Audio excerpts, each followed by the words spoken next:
नमस्कार मैत्रिणींनो, राधाकृष्ण फॅशन डिझायनरमध्ये आपलं खूप खूप स्वागत आहे. तर आपले आत्तापर्यंत 12 क्लास झाले, म्हणजे 12 दिवसाचे. तर आजचा आपला 13वा क्लास आहे. तर आज आपण आत्तापर्यंत मोत्याचं घेतलं, म्हणजे कशी मोती टाकायची वगैरे, बुट्टा कशी बनवायची, 25 प्रकारे मी बुट्ट्या शिकवल्या तुम्हाला. परंतु आज आता गहूमणी लॉक कसा करायचा, आणि ते कारण की आपल्याला पानाफुलाच्या नक्षीमध्ये ते गहूमणी जास्त वापरावे लागतात ना. तर मग तो कसा लॉक करायचा तो मी आजच्या व्हिडिओमध्ये 13व्या व्हिडिओमध्ये आज शिकवणार आहे. तर तुम्हाला समजून येण्यासाठी तुम्ही पूर्ण व्हिडिओ बघत जा, तरच तुम्हाला व्यवस्थित समजेल. कारण पहिल्यापासूनची व्हिडिओ बघितल्याशिवाय तुम्हाला असं मध्यंतरी बघितल्यानंतर काहीच कळणार नाही, म्हणून तुम्हाला पूर्ण व्हिडिओ बघावा लागेल, तेव्हा तुम्हाला समजेल ते. हे बघा, आता आजच्या व्हिडिओमध्ये आपण गहूमणी लॉक कसा टाकायचा हे पहा. मी तुम्हाला शिकवते आता गहूमणी लॉक कसा टाकायचा. अगोदर मध्यभागी आपण शुगर बीट टाकणार. शुगर बीट किंवा मग 3 नंबरचं मोती टाकून आपण अशी लाईन करणार त्याला. आम्ही 3 नंबरचं टाकलाय मोती.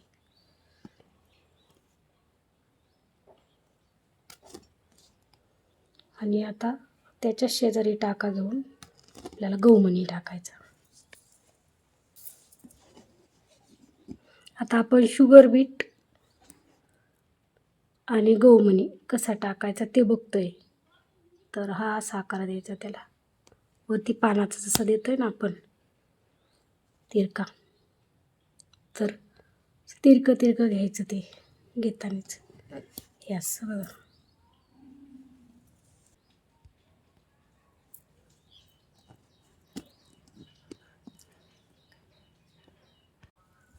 तर इकडच्या बाजूने पण तसाच घ्यायचा धागा, म्हणजे मोती शुगर बीट टाकून. हे थोडंसं कठीण जातं आपल्याला हे लॉक प्रत्येक ठिकाणी टाकायला, पण जेव्हा आपण फूल बनवतो ना तेव्हा पानाचे आकार द्यायला त्या असे ह्या मोत्याचं छान वाटतं.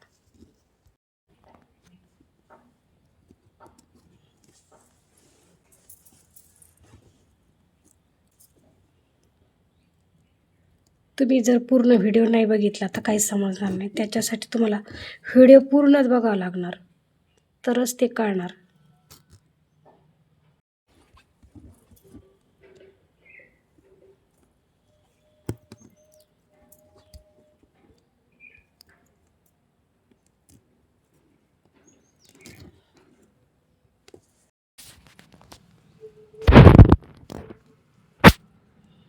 हे दोन्ही बाजूचे फक्त सारख्या अंतरावर घ्यायचे.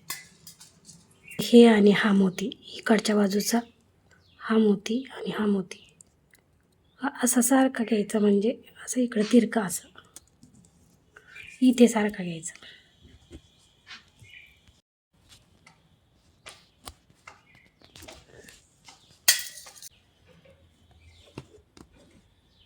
ह्या मण्याला प्रत्येक ठिकाणी लॉक असल्यामुळे याला वेळ लागतो, थोडासा जास्त वेळ लागतो. आपल्यावर आहे किती आपण थोडे दूर दूर टाकले तरी चालत आहे.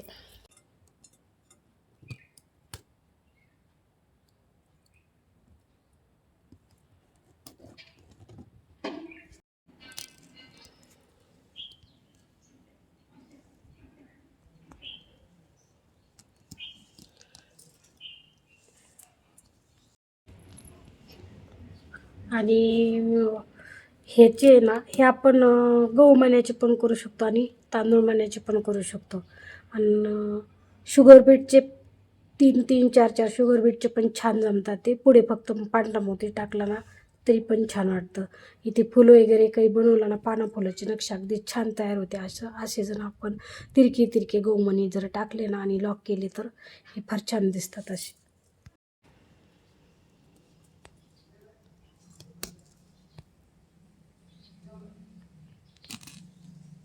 हे पहा.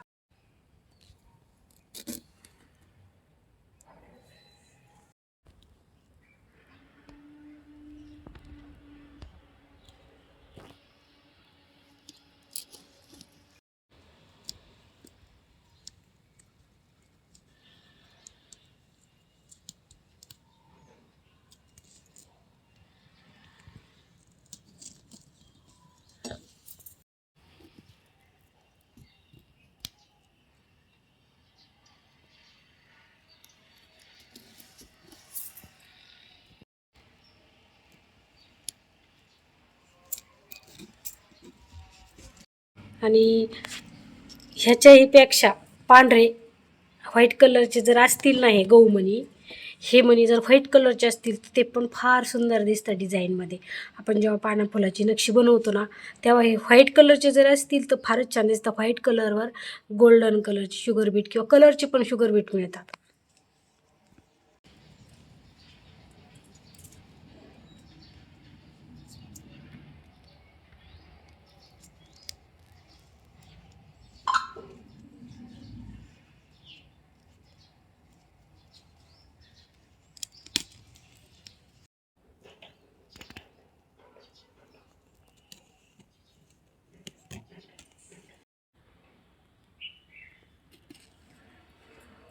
हे पहा, आता हे आपलं पूर्ण पानाचा आकार आपण हा दांडीचा करणार आहोत.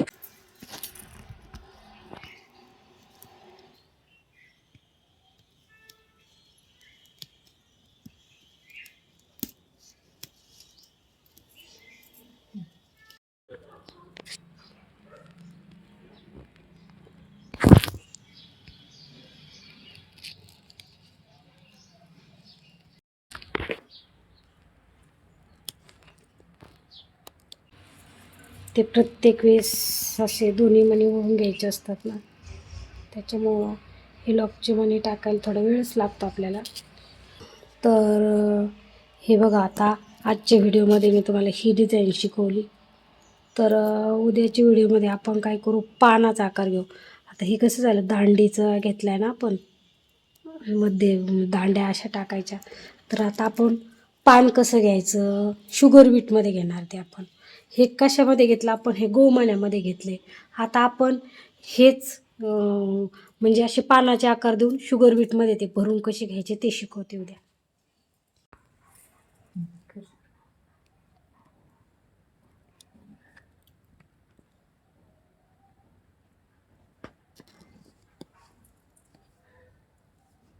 व्हिडिओमध्ये मी तुम्हाला आता पानाचा आकार आणि शुगर बीट कसे भरायचे ते शिकवणार आहे.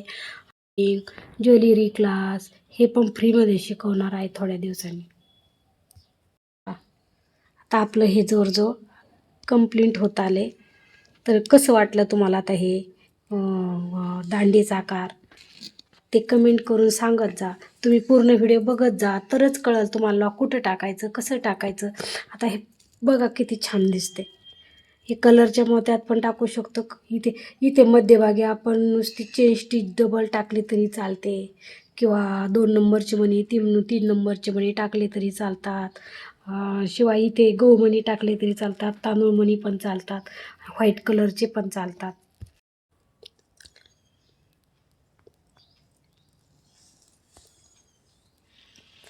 आता कंप्लीट होत आले आपला हा आकार. पहा कसा वाटला तुम्हाला आता हा आकार, छान दिसतो ना. मग असं तुम्ही पण बनवून बघा. आणि कुठे जर तुम्हाला प्रॉब्लेम आला तर कमेंट करून सांगा मला.